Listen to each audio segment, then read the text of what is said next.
maybe are up there who are living in big houses who control the police, then you see come and say something that will make them feel like you're talking to them. They, they already know. They already know that I was talking to them. They already know that I'm talking to them. I mean, Mashallah. for me, it's not about the politicians. It's about my sunnah with Allah to use my craft in adding value to the lives of the voice of the voiceless. Mashallah. Um, and for me, that is the inspiration. I'm not scared of human Speak to being. like I'm scared of Allah, only Allah. I'm not scared of human being at Mashallah. all. Can you Mashallah. hear me? Yeah, I can hear Yeah, you. Mashallah. Isaac, you yeah. see? Isaac, you see? Oh, Isaac is muted. Yeah, I see what. I mean that you see, it's like his life is an altar, or his craft is an altar, and whatever he does is offering to Allah. So that's the person he Yes. fears, not us, not Yeah. these Ultimate. politicians around here. Yeah. I think ultimately for all human beings, basically, the whole of your existence should be to Allah. Not to a human being. That is why He's the Most High God. That is why He's our Creator and all of that. And that is why He's a jealous God. When you worship any other God, He That's doesn't like right. it. That's right. So, Yeah. and Yeah. So we can only attend. We uh-huh. can only attend our best, our excellence, when all the glory goes to God. MashaAllah. Mashallah, I mean MashaAllah. that. mashallah. Yeah, that is captured in all faith. But it's good to hear it coming from Eedris. That is why. So I now understand how you are so fearless. I remember, Brian. Are we launched yet? Yeah, Because yeah, this we're live, man. quality information. Yeah, we're live. Oh, we are live. All right, Yes. cool. So then let's get to go there. Okay, when you release this song, Nigeria Jaga Jaga, you know, this was in 1999 or 2000 or 2001 2000. when democracy. 2000. Go ahead, sir. It was 2000 and officially launched in 2004. But Nigerian Jaga Jaga was already on since 2000, but it was officially launched 2004 into the market. Why did you sing that song? Well, so I became an authority when approximately 20 million Nigerian youths voted me to represent them to raise the Olympic torch in Athens. And while I was in Athens, I had the privilege and the opportunity to meet few great individuals around the world, like Pele, like Professor Patitomi, Dora Akinyuli, Shegun Odegbami, Larry Izamuje. And I remember when the torch was passed to me, um, he told me something. He said, "My son, I'm passing my generation to your generation." Mashallah. For me, that is too deep. So immediately at that moment, I took it as a message from Allah, and I started reciting Kursi while I was running my 100 meters to go and pass the torch to the next person. While I was running with the torch, I was crying. I was thinking about my country. I was thinking about everything that was happening. I was thinking about injustices. I was thinking about different things that has happened. I was thinking about innocent people who were arrested on the street and took to jail as an awaiting trials and were exchanged with criminals because the family of the criminals has bribed these corrupt police officers. And these individuals that were exchanged will be jailed or be prosecuted and killed. Different things has been going on. So I felt like, okay, Allah wants me to talk about the situation in my country. And I should not be sentimental about it. I should say it the way it is. So I got back to the hotel. I did my nafla. I prayed about it. I started fasting the next day. When I got back to Lagos, Nigeria, I went straight to the studio to record Jaga Jaga. Anything that will happen in the physical for me will happen in the spiritual first. So I say it in the spiritual before the physical. Mashallah. So I went to the studio and I recorded the song the way God directed me. Mm. And I released the song immediately. And President Olusegun Obasanjo, who was the president at that time, was far away in Europe with a couple of governors seeking for foreign investors to invest in Nigeria. And the song was played at the event. And if you know President Olusegun Obasanjo very well, he loves to dance, he loves to act, he loves to do different, very funny things. So he started dancing immediately.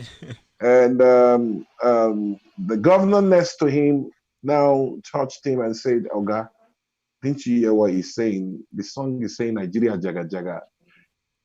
He was so mad and angry.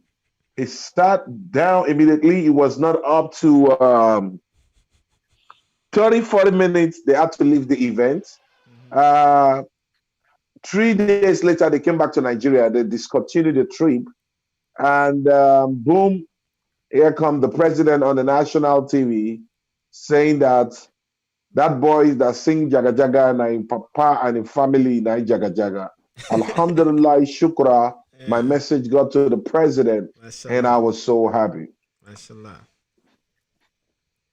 Mashallah. Wow.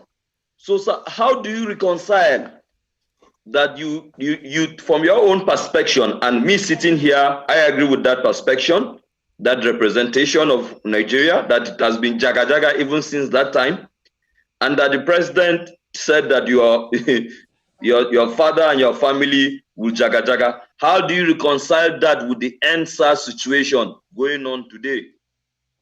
Well, I've been vindicated. That is exactly what it means. It took Nigerian youths it took Nigerians approximately 20 years to realize the meaning of Nigeria Jaga Jaga. However, I never thought they would actually wake up. So Alhamdulillah Rabbil Alameen, to God be the glory that I Yeah. am alive today, that Nigerians are up and I've been vindicated and my music. And a lot of Nigerians finally understood exactly what I meant. You know why? From the No? musicians, from the actors, from the ordinary Nigerians, from the doctors, from the lawyers, from transporters, everybody is feeling the heat. Everybody is suffering. People can go to work, no work. Number one, they promised Nigerians from ending of February that they were going to deliver palliatives to Nigerians. Children who were not in school will get food. It was all fraud.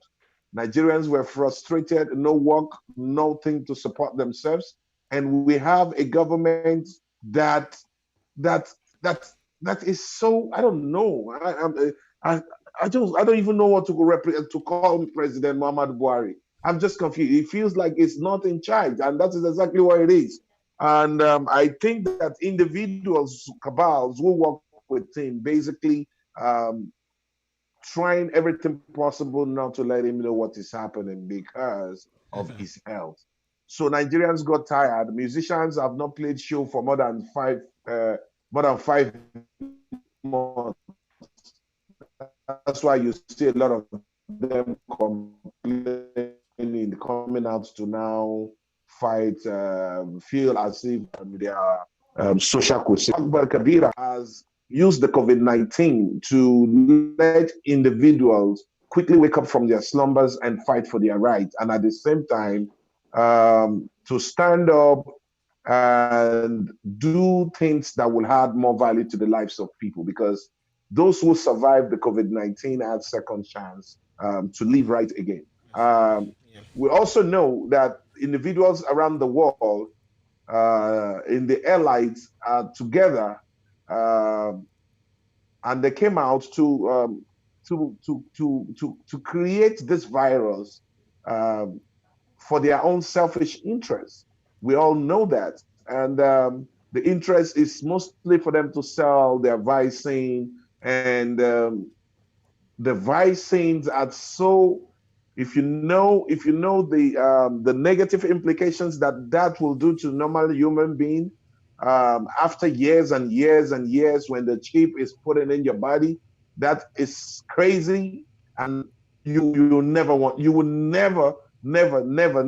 take that vaccine. Um, However, also Allah is so great that what what the global world, the new global world, is trying to do, um, as they expected, as they projected in Africa, is not happening. You can remember that Bill Gates' wife came up on a couple of months ago and say that plenty dead bodies will be run, will be all over African streets and all that. People will die of COVID-19 and all that.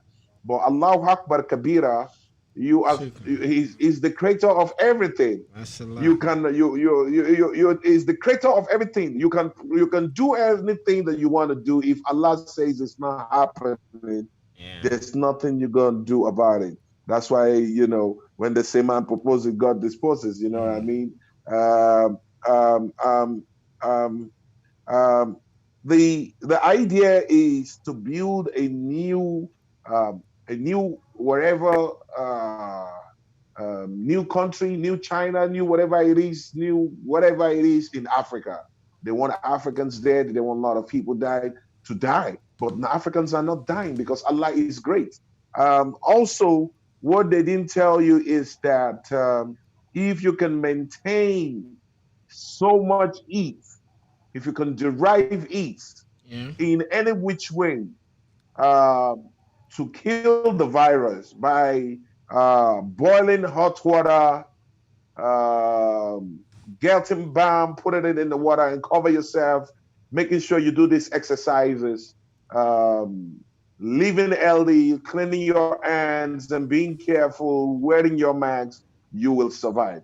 Alhamdulillah, shukra. What they expected is not what is happening. So people are waking up, most importantly, black on black in Africa, Nigeria. Alhamdulillah, people are waking up from their slumbers. To God be the glory. Mashallah. Yeah, and I mean, on that note, right? Like, Isaac, I remember from the start when you were talking about, like, from an Islamic point of view, God is not really jealous the way Christians put it. The idea is that since God is the greatest, most, you see what I mean? Like, God gains nothing from us worshiping Him, but when we worship God, we gain. So it's for our own good. You see? So when you pray, you relax. When you pray, you're inspired. So it's for our own good, even. You see what I mean? Yeah. So it's for our own good most of the time. So even the whole idea of God being a jealous God, we're just shooting ourselves in the foot if we are not like worshiping God, because everything that happens is for our own good. You see, and also the way the mind is wired up. If you are serving two masters, the one that weighs down is your offering to God. So if you are like doing one thing, is corrupt, and then the other offering that can you hear us? Hello. Oh, I think the internet. Just go on. It's going to come back. But Isaac, I also sent you the link. Hope you can share. I shared on my social. Yeah, so we just went right into it and started going at it. Yeah. So, yeah. I mean, I think it's religion, right? Everybody sees it from his own perspective. Yes. And and he says it in his own language. So when Christian says the jealous God, it's also another means to try to tell you, to discourage you, from worshiping gods, instead of the main God. No, I get it. Yeah, I get it. Yeah. No, I get it. I'm just painting the picture from an Islamic point of view that everything is God. Like when they say Allah Akbar, the relationship between you, the individual, is very different from that point of view, that the connection is for your own good. You see, so which means that it also encourages you to go and connect. So if you have an offering to make and there's some corruption, to it, the corruption will pull it down more than the way that you can connect with God. So you end up winning nothing. And you can translate that in the Christian perspective as God is jealous, because that God wouldn't pick what you have given. You see, but spiritually, yours is not enough. The corruption has dragged down your offering. It's not enough for you to tap from Allah Sin. in that point of view. Yeah. Corruption Allah is a sin. Akbar Kabira. Yeah, Allah mashallah. Akbar. Yeah. Yeah, so it's really amazing to hear this. So now I think, and if we look at it, right, like Brother Eedris said, like, I'm right here. Hello? yes, Can you hear me? yes, we can hear you. Yes, we can hear you. Yeah, Great. Okay, good. Go ahead. like Idris said, man proposes, God disposes. I remember we always say this prayer, Ya Allah, what you grant, no one can prevent. What you prevent, no one can grant. So it's really That's now right. that I see like how those things happen.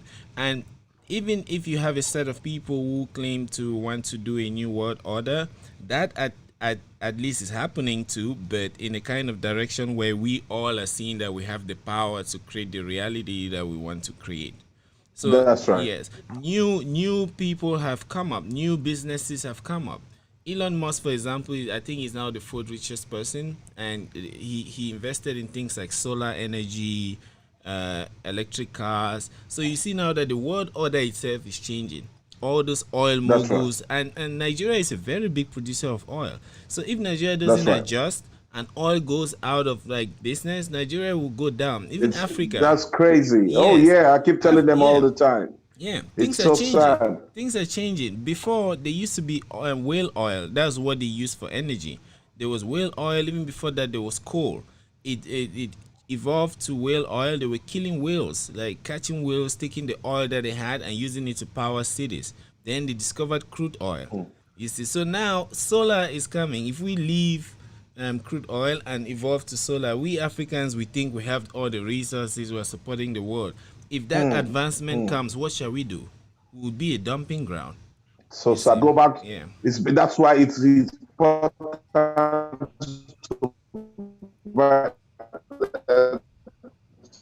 to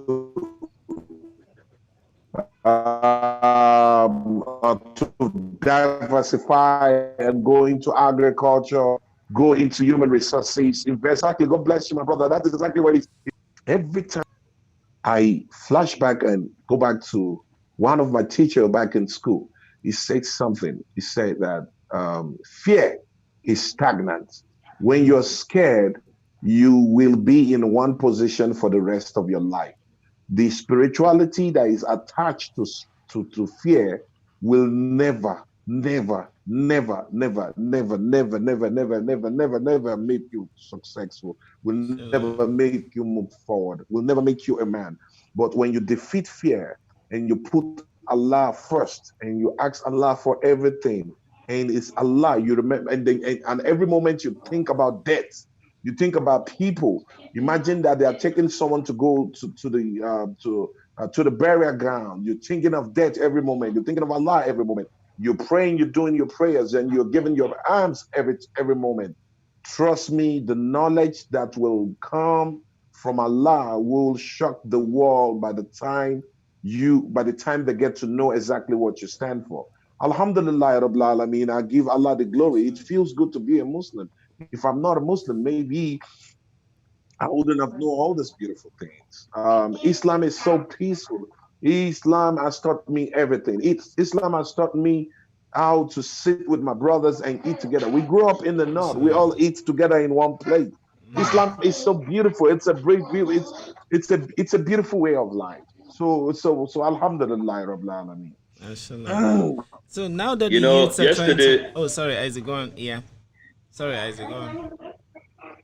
Okay, so yesterday we were talking here with Aisha Yusuf, the Yeah. lead campaigner, one of the lead campaigner for NSAS, and we're talking about how religion has impacted in Africa, particularly in Nigeria, and also in Nigeria now that the NSAS protests agitations are on, the North Yeah. seems to be kind of lukewarm, and you Yeah. see, and even the northern governors have come out to say that they are not in support, of the Yeah. dissolvement of SARS. And you see, Yeah. in northern Nigeria, Domi is a predominant Muslim region, you know. Yes. So what then do we talk? You said Islam is a what? It's a religion of Let me peace. break it down. So Let me break it down for you. Let me so break it how down then for do we you. look at? Go ahead. Let me break it down. Let me break it down for you. Good. Good. Individuals in the north, the elites in the north, are the problem of this country, are the problem of the northerners themselves. The elites in the north use Islam to create propagandas. They use Islam to blind their followers. They use Islam to create propaganda for their own selfish interests. The Boko Haram killings that is going on in the north is political. Most of the governors and elites in the north know about this, and they are not saying anything about it. Don't forget that these northerners, who are elites, who so-called leaders, will send their own children to America to get good education and make sure that the children of the poor then go to school, so that they will not grow up to challenge them of their resources, their wealth, and what they've done with their money. So those individuals who basically feels neglected with ignorance and poverty um, are easily maneuver and lead into joining Boko Haram. And these individuals who basically use Islam to preach against, to preach the movement of terrorism, are fanatics that are wicked, that Allah will judge all of them one by one. You cannot run away from it. You cannot use Islam and lie. You cannot lie about Islam. Islam is peaceful. So these individuals are not true Muslims. So if somebody like the governor of Kano State, Ganduje, will be caught on camera with stealing, pocketing dollars in different videos, that is corruption. And one individual youth from the north was sentenced to death for blaspheming of Prophet Muhammad sallallahu alaihi wasallam. If if the if the governor will accept to be jailed and be prosecuted, then it is okay. The village people, they know when to really stop this thing, Isaac.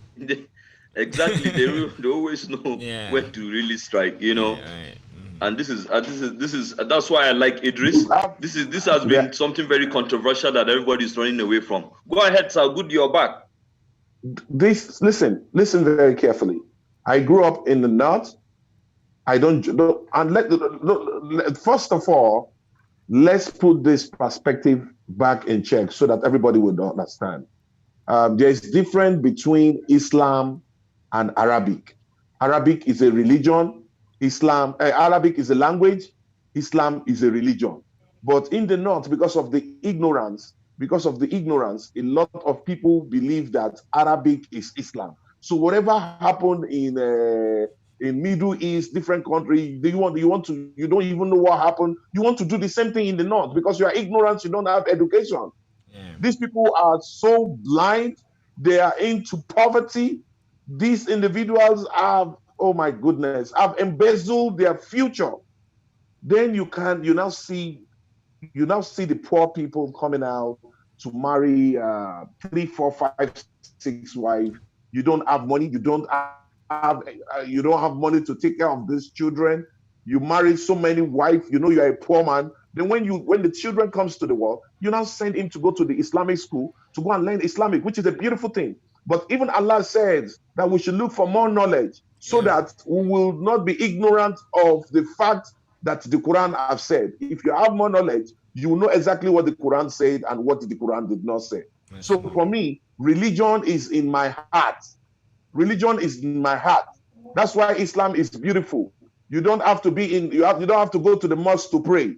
You just need to see 2 or 3 of your friends and put your mat on the street and pray together, because it is your faith, your heart. Religion is in your heart, not in the 4 walls of the church or the mosque. So those northern leaders who are basically saying that they're against the movement of SARS is because of their selfish interest.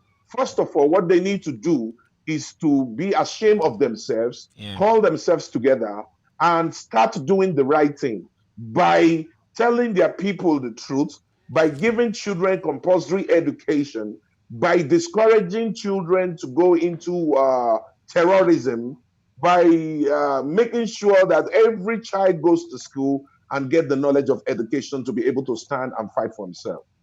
Their own children are in America, they are in Canada, they are in the UK, getting more education, preparing them for future so they can take over. Meanwhile, the children of the poor are busy becoming almajiri. Now, the shameful part of it is recently they took all the almajiri, put them in 911 lorry, and sending them to the southeast. These people are not ashamed of themselves.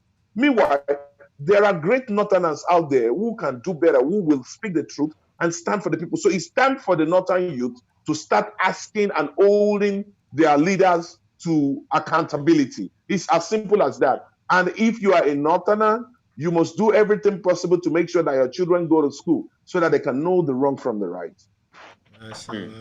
Right? Yeah, man, like I don't even know where to start. Like this is just a lot of information that I really need to absorb, digest it before putting things out. But I'll just leave inspiration to the guidance of Allah to say what I have to say. So, I mean, most religions, right? They can always be factored into the fundamentalist sector, the orthodox guys, the extremists, and then the people that are liberal, just like in government, that they are absorbing realities as we are evolving.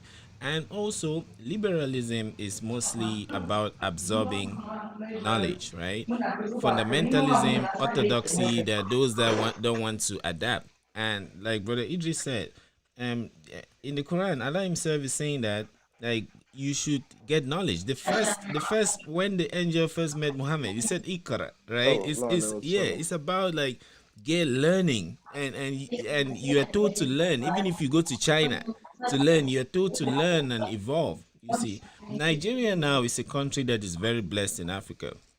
Like Nigeria is like a small continent, and Cameroon too is like that. I'm from Cameroon. Cameroon is like a small continent in terms of geography, because in Cameroon you would see the desert, you would see the tropical rainforest, you see the plateaus, like you see different kinds of vegetation in there. Now in Nigeria, in terms of economy, in terms of religion, is very diverse. You see, so now it's a country now that if and so far it's doing fine relative to other countries. If Nigeria can put itself together, use all the brains that they have, all the inspiration that they have from the religions that they have, it will be a very amazing country. So I would like us then to discuss what it is that the youths can do at this point, because if you look at this as a spark of a revolution, the first match went off and the small fire that will bring that change. So what is it that the youths really need to start doing now so that a future that will be very sustainable for them in particular and Africa in general can begin to germinate from this moment? The youth need to demand for a new constitution. The constitution that we're using at the moment is outdated. The youth need to the demand for new constitution, a total restructure of the country back to the regional government where everybody will control their resources. The youth must stand up and form a party among themselves and prepare to always be part of politics, to be able to take over the reins of affairs. And don't forget, these criminals, these elders, these elites, these so-called honorable members are not honorable at all. They will not give it to the youth. The youth need to grab it. And this is the way forward. And this is by making sure that they make their demand clear. No, they should not let any religious sentiment. This has nothing to do with religion. They should not let any religious sentiment come into this. They should stand for their rights, because before religion, there was Nigeria. So there was humanity. I mean, there was humanity. So It is very, very important that the Christians and Muslims and traditionalists remember that they've been living together for a long time. And a Southern Kaduna person living in Kaduna has the right to live in Kaduna, and you cannot force anybody to become a Muslim. You cannot force anybody to become a Christian. Let everybody do whatever they want to do. Nigeria is a country for everybody. And let's make sure that we stand on that. That is the way forward. Anything less, forget it. Mashallah, Gaddafi, the Green Book. Like, it's one of those books I remember just trying to, because the way I read books, I look at the first sentence. If I'm inspired to look at the second one, I look at it, and that's how I finish a book, just by letting my spirit go with it. And Yeah, so the yeah. Green Book was one of those books that I couldn't put down either. And they made this argument that no, there's no need for political parties because if, for example, you have two political parties, when A would win, say America, for example, when A would win, they will repeal the policies of Party B, right? And then when Party B wins, and subsequently, they would repeal the policies of Party A and put their own. So it's like a ping pong game. So they're using the country as to play ping pong. When it's my turn, it means I put my interests before. So then it's no more about the country. You see, so is it wise for us to see go towards that direction, like going with political parties? Uh, Democracy is for everybody. We um, and the best way I think is um, the new generation needs to first of all to lead into registering of a party for the youth. Okay. With that mentality, most definitely they will achieve a lot. Okay. In Nigeria, the only recognized parties are PDP and APC, and these two individuals have run this country down. They have, they have, they have, their policy has killed people. They are Most of them are just doing everything they're doing for their own interest. So if the youth, like what is happening in Nigeria, like the revolution is on, the youth need to stand on their ground and choose individual among themselves and create a party and give Nigeria exactly what it needs. That's the way forward, and that's the only way the mentality will change. Democracy is a beautiful thing, but it's so sad that when people get to power, they become so greedy. They need to make democracy look very, very uninteresting, making sure that every salary is reduced from honorable members and senators. The money they make, their welfares, their allowances are just damn too much. Reduce all that. Make a salary of a senator and a rep 200,000. Nobody will be interested in politics. A lot of people will come in to just come and build and build and build. And that is the way most people have been able to achieve their country, just like the Dubai Yeah. and the Malaysia. Actually, Malaysians were always coming to Nigeria to take Yeah. a couple of products from Nigeria. Even You know what I Cameroon. mean? And it's so sad that Malaysia has gone too far after independence. You can imagine the gap. You know what I mean? So this is the government and this individual took the youth for granted for so long. I mean, it took me 20 years for Nigerians to exactly understand what I was talking about. If I was a selfish, greedy individual, I would have been doing music that will be not music that doesn't add value to the lives of people. Talking about boobs, booty, and all that crap. Yeah. You know what I mean? Yeah. While there are poverty, hunger, injustices going on in my land. In fact, people think I was crazy. Not until they started feeling the heat, they got to understand the spirituality of what I saw 20 years ago now. You know, so sometimes I just sit back, relax, like Allah is great. Yeah. Allah has time for everything. So Alhamdulillah, Shukra, the Yeah. youth should stand up for their rights, demand for everything possible, which is total restructure of Nigeria, going back to regional government where everybody will control their resources. That is the way forward. I agree. I agree, sir. The issue about reconstruction or readjustment of Nigeria in terms of division of powers and how we control resources in the country is really going to help us so that everybody, every region or every state can learn how to depend on itself and make itself resourceful. That's right. Not going to central. Exactly. Bro, it's not going to the central to take from the, imagine, you are supposed to be creative and make your state work. Imagine all of them go to the central to go and collect money every month. Can you imagine? These guys are just lazy, wicked people. Very lazy. Most importantly, the northern elders are lazy. They got, oh my God, I wish I thought your fire has elapsed after 20 years. The way you are vibrating now is like the fire is still there. It's like telling me, it's like asking me, you thought I've left Muslim to join another religion. You can imagine that.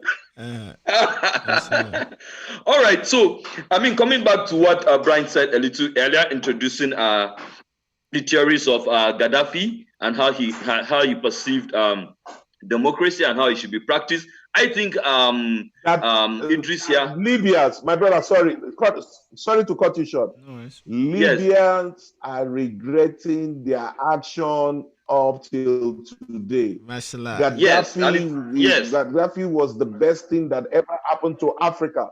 And Gaddafi was the best thing that ever happened to Africa.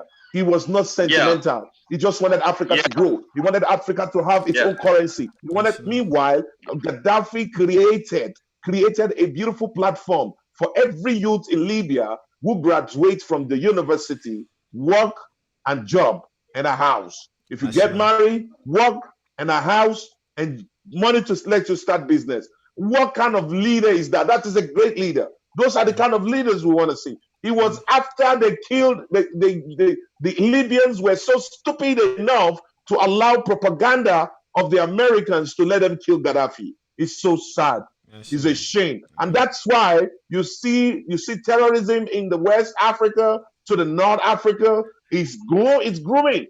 So it's time.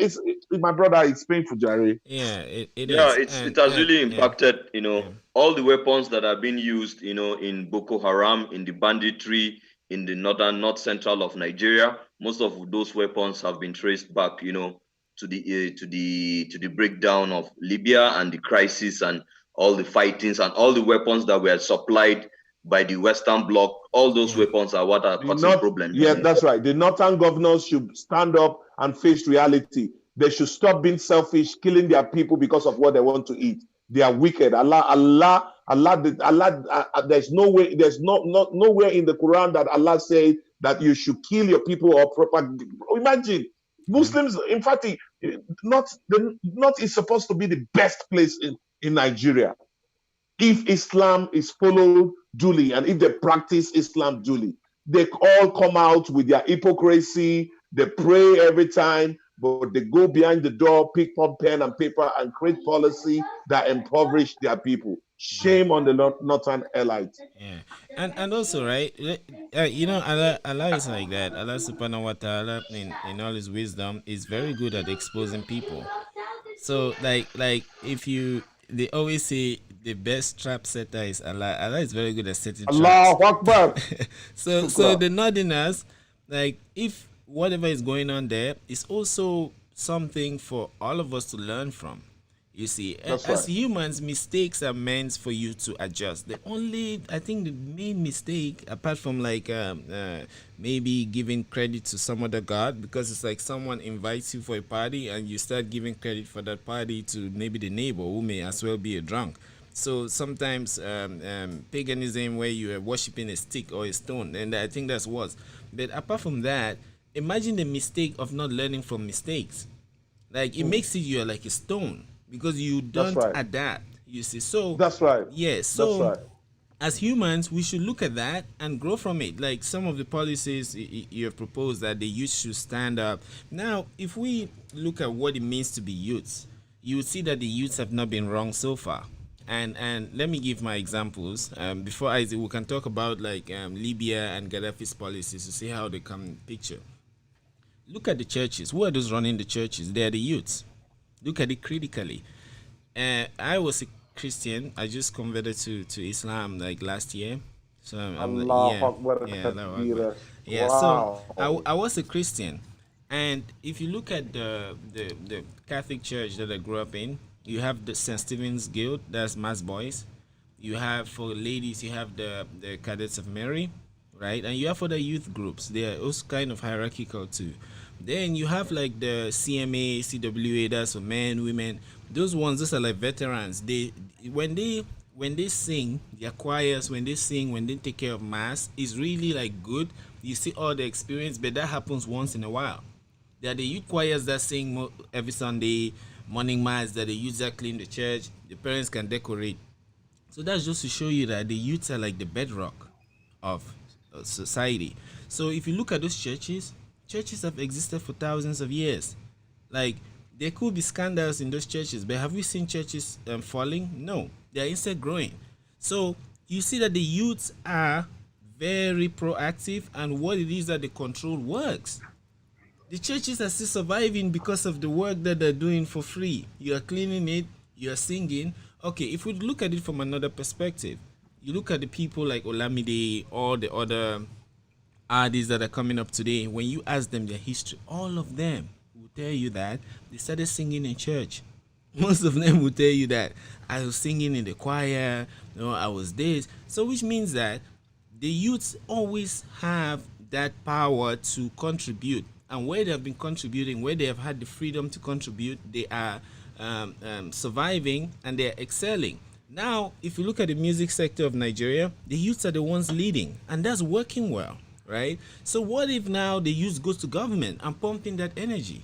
You see, so the youths now, look at yourselves, look at your track records. You have been doing good. Whatever you have been doing good. So now is the time for you to do that St. Stephen's Gate, that massive thing, all the contributions you did to church. Now is the time to do it for the government. You did it for free.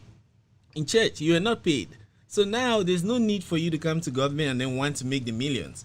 You did it in church for free, and it's probably a religion that you inherited from some other places. So how about your country that you would have to give it to your kids? So I think the That's youths, right. we should start thinking. Yeah, yeah. I think Right. the music industry in Nigeria speaks very well for the capacity what the youths can do.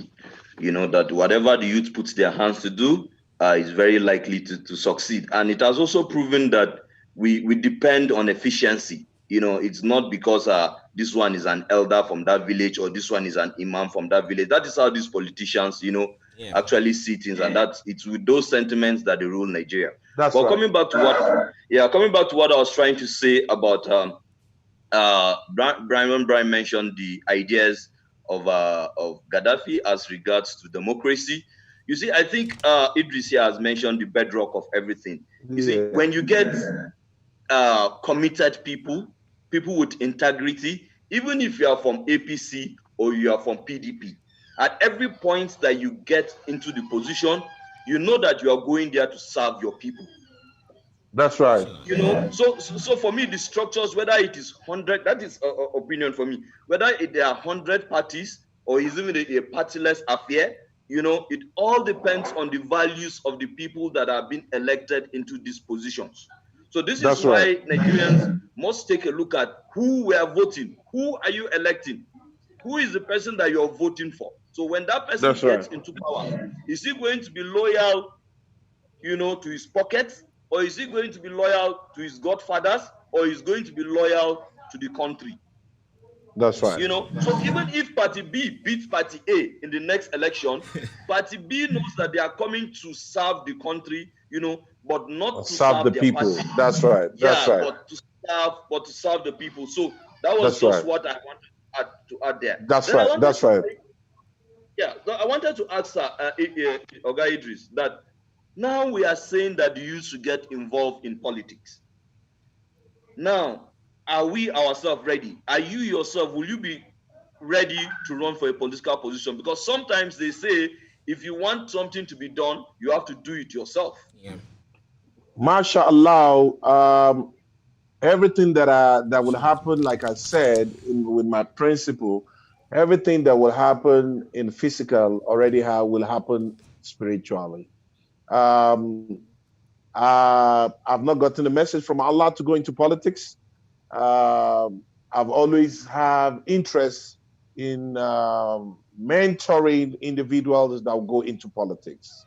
I am when Allah give you responsibility, when you are given responsibility as a leader, like if you listen when Allah saying after Allah, your mom, God, the government, uh, it is around. I don't want to go into a position whereby I will compromise all the good works that I've done by speaking the truth for almost 20 years and become somebody that I am not. Inshallah, shukra, I will never want to be that. So I will rather support and mentor individual youths, which I've started doing, who want to go into politics and try everything possible best to support them and put them in position. But for me, going into politics as Eedris Abdulkareem, the man that speak the truth, the social activists, things will happen that I will have to lie, and I don't want to lie. Okay. All right. So I rather choose individuals and back them up. But for me going into politics, nah. Oh, that's interesting to hear. I mean, it makes sense. Everybody should understand his role in the society, right, Brian? Yes. I mean, when we begin to understand our roles, this is the role that God called me to do. This is what I am good in, instead of jumping, because that's the problem we have in Africa. Some people are not actually. That is exactly. Yeah, exactly. You are but they not jump called into exactly. That they are not brother. supposed to be. Exactly. Yes. Exactly. And then, Brian, then it start changing. It changes you. This singular action start changing your personality, your thinking, your vision, your mission, what Allah has asked you to do, and what Allah has asked you to stand for. Then you start. Most of these Northerners, even up to today, don't see themselves as liars. They do it unconsciously. Exactly. They do it unconsciously, but when they are done, they go into the bathroom and do ablution, and they go to pray, and they start asking God, forgive me for the sins that I've committed, the one that I know, the one that I don't know, and the one that I will still commit. Are you imagine that? How can you be aspiring to commit a sin and you are telling God to forgive you? Like seriously? Same thing that Aisha was saying here yesterday. Yeah. Same thing that Aisha was saying here yesterday. So, sir, and Brian, just to let you know, Eedris, from what I've seen, is actually a mentor. Yeah. You know, when there was a Southern Kaduna attack and Joel's father was killed. Joel. You remember? We got him here. Right. Yeah, I remember. Yes. Yeah. So immediately after that time, Eedris was one of the artists that went on to say, "Hey, Joel, man, we need to come out and say and stand against these killings going on in Southern Kaduna and all of that." Yeah. I mean, Joel he comes from a generation much younger than that of Eedris, but you could see Eedris identified with him. Yeah. That is, if anybody that is listening in Nigeria and Africa, that is the kind of mentoring that we need in Africa. You need to pass on good energy from this generation to the incoming generation. Eedris is not going to be a hip-hop artist forever. People that are coming in, you help them, to stand on their feet. Right. So, Eedris, I'd like to ask, we've been talking for more than an hour now, and I know you said you were only going to give us 30 minutes or there. We really appreciate. I would like, but just pinch us more when you think your time is done. Yeah. But to ask my final, my final question. This our answers, and people are now even saying that Buhari must go. Yes. It seems that it's going the full length. It's a slippery slope. So, well, NSAS is just a platform to pour out anger of a lot of things, which is multiple taxes against Nigerians, electricity tariff, also injustices that has been going on, police brutality, The other day I was having a video shoot.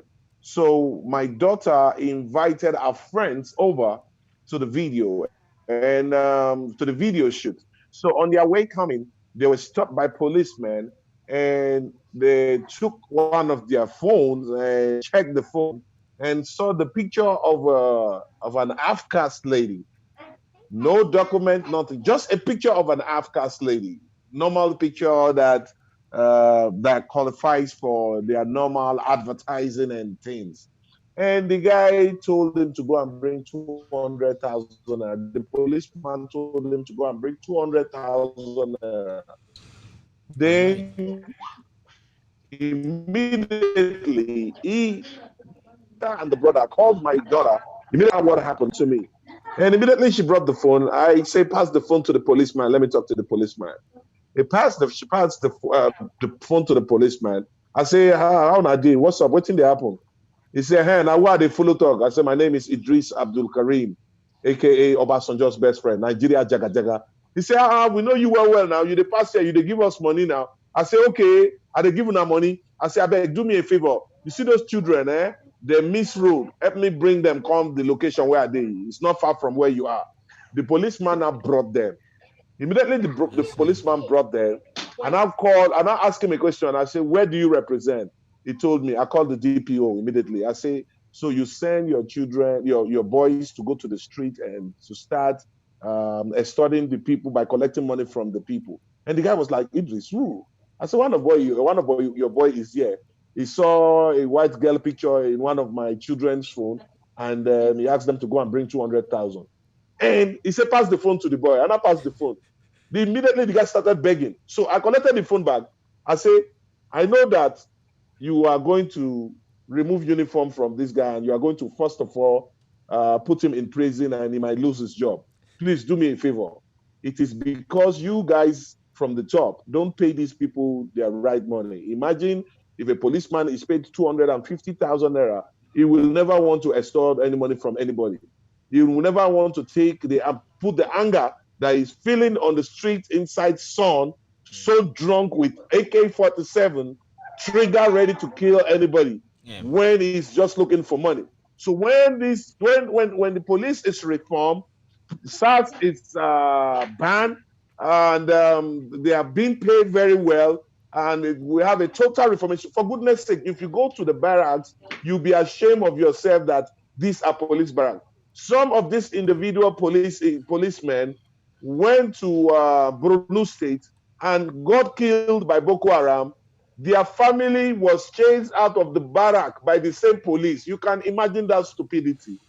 No plans, nothing. You just so people don't get encouraged to just even go into the paramilitary. Yeah. You know what I'm saying? Yeah. They don't get encouraged to go into the paramilitary. So how wouldn't a policeman steal money when he knows that? Why wouldn't policeman attack the innocent citizen when he knows that that's the only way he can make money? So it's like dog eats dog kind of rubbish happening in my country. So yes, you must end SARS. You must also, every victim must be compensated. Every victim that must be compensated. Their family must be compensated. I'm talking about the police themselves, and I'm talking about victims of police brutality. Exactly, my brother. Thank you. So that's the way forward. Yeah, thanks for that powerful piece. As we're summarizing, I also like to contribute something.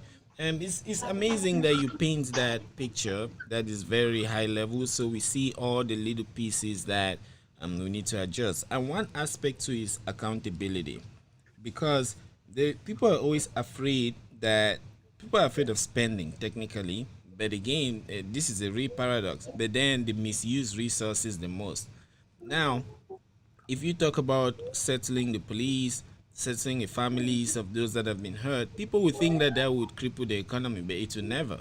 It will never. That's one thing we'll fail to. Are you kidding me? Like, if you seriously, take all the money and pay when these individuals are embezzling in billions of dollars, do you know how much Nigeria has? These individuals are embezzling. Guy, oh my goodness! That's what I mean by. That's what I mean by.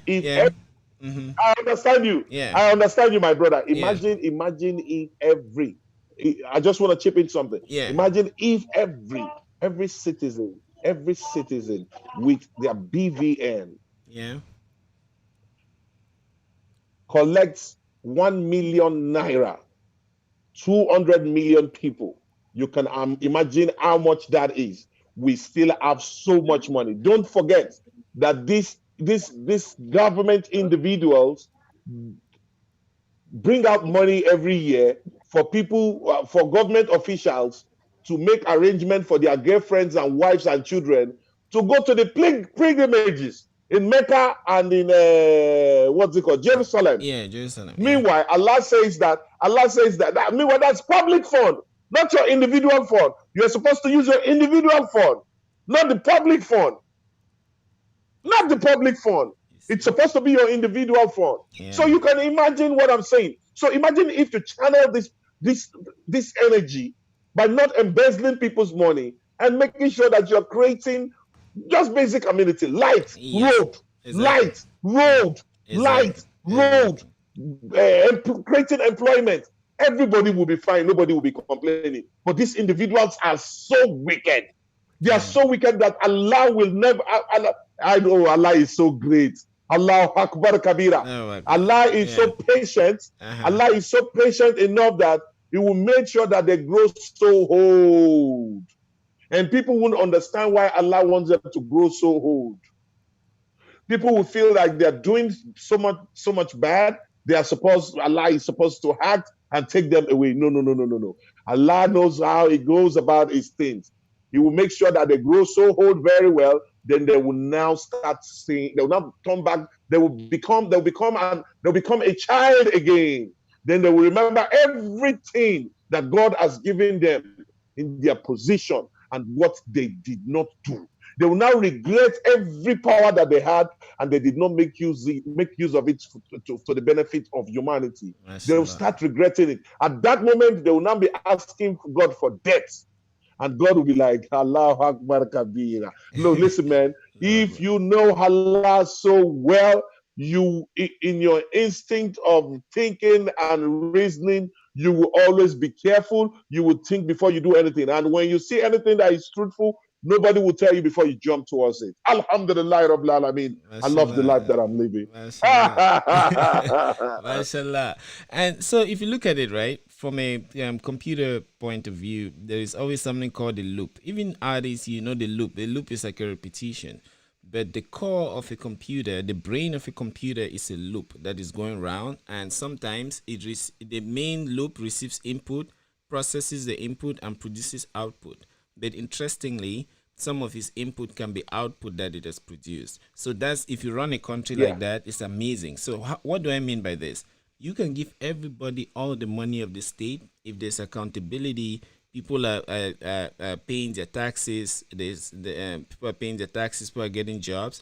You see that if you pay people that million naira that you're talking about, they pay their taxes accordingly. The government is making money to back as a business. Then they pay the people back. The people pay the government back. They pay. You see that loop that I'm explaining now in the computer? Exactly, so you my see brother. How it goes around, and you have a perfect society. Exactly, my brother. Exactly, my brother. Exactly, my brother. Do you know how many individuals will invest that money and start creating something for their family? These people are so wicked. They intentionally do what they do because they want you to remain in poverty for the rest of your life. Yeah, mashallah. And when you see it that way, right? Like, even in economics, government spending, that's how the government improves the society. You hire companies to pave the roads. For example, here in the States, each time I'm passing, you pass here, you see they're paving the roads. 3 months, 4 months later, you pass, they're paving the same roads. But those people, they'll pay taxes at the end of the year. The government will take the taxes and have the ability to hire them again. Then they pay taxes, they hire them again. But in Africa, they're making use of the taxpayers' money. Exactly. But in Africa, they are embezzling taxpayers' money. And we're going nowhere.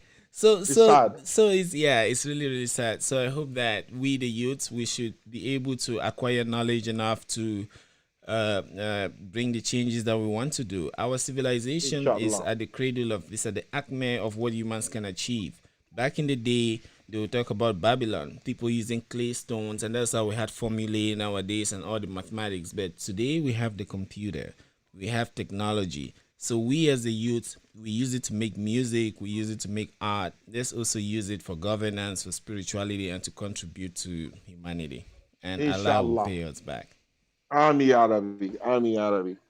Isaac, Isaac, we can't hear you. Sorry. Isaac. Is Isaac there? Yes, but he's talking and we can't hear him. Unmute Oh, yourself. wow. Okay, I was saying, sorry. Yeah. I'm speaking from my sitting room here, so my family is here. So when they come around, I try and put it on mute. So I'm observing our chat, and I'm seeing a lot of musicians all around the world, particularly Rizoville, the Cameroonian artists in America.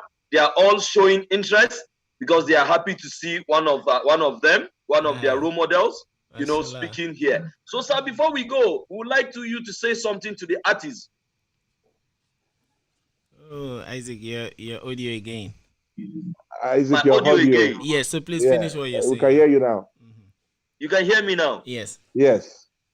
Yeah, so before we go, sir, how should African music or Nigerian music look like to bring about the desired change that we need on our continent? Very simple. Because the politicians play their part, the musicians should play their parts too. Every musician in Africa, in any country, must remember first thing first that the Americans and the Europeans will not give you an opportunity to make it in their country. You will have to make it in your country, then you go global. Then you become official. That is the way it is.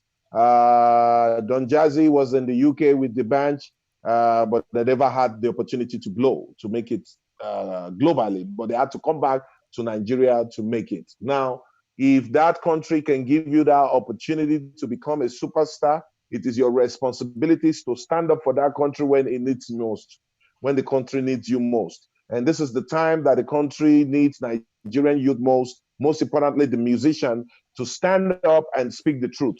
Most of the musicians, some of them, though not all, though, under the payroll of these government individuals. So a lot of them kiss asses. You know what I mean? They don't speak the truth because of what they want to eat. But Alhamdulillah, Rabbil Alameen, a lot of them are regretting it, and they're waking up and they are standing up to speak the truth. However, also make sure that your music is channeled into adding value to the lives of people. Music is about revolution. Music is not just for merry. Music is about education. Music is about reorientation. Music is about giving people hope out there on how to go about their life. Music is about speaking up for the voice of the voiceless. And if you can do that, alhamdulillah, shukra, you will have a beautiful life. You will not, in fact, your life will be so sweet. And in fact, imagine this is 20 years later, and I've been vindicated by Nigeria Jaga Jaga. So imagine most of the people, while I sang that song that time, that thought I was crazy. And they just got to realize now that what I was saying is true. So you can imagine how they'll be thinking like, wait a minute, how did this guy see it? I mean, wait a minute, is he a special being? Or wait a minute.